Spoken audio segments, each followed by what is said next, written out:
शिव चर्चा में जाएगा। दुअरे रसोइया बोले बोली हो शिव चर्चा में जाएगा। बलमुआ देला गारी हो शिव चर्चा में जाएगा। राजा बलमुआ देला गारी हो शिव चर्चा में जाएगा। बहना और कुछ करला और क्या करला ए भाई बड़ा किरण दीदी नाग बाबा बहुत कुछ कह देता क्या कहता बोला गारी त गारी देला मुहवा के पूछ देला।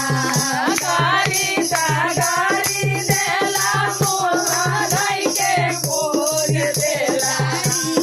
गारी देला मुहवा धई के पूछ देला।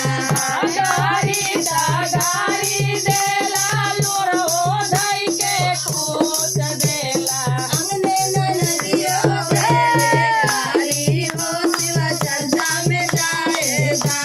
अंगने नदियो देला गारी हो शिव चर्चा में जाएगा।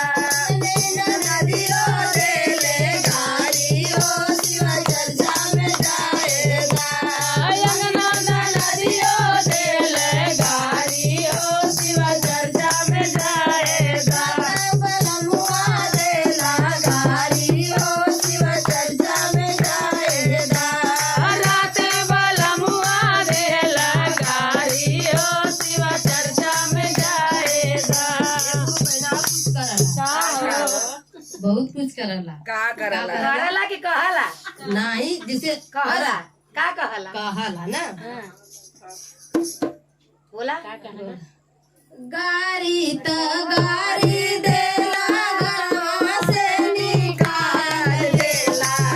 गारी देला घरवा से निकाल देला।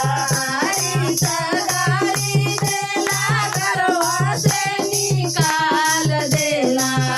गारी देला घरवा से निकाल देला।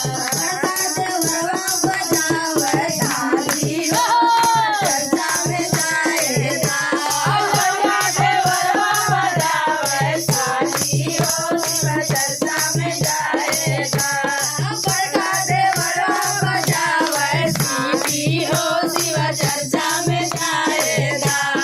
बड़का देवरवा बजावे सीटी हो शिव चर्चा में जाएगा।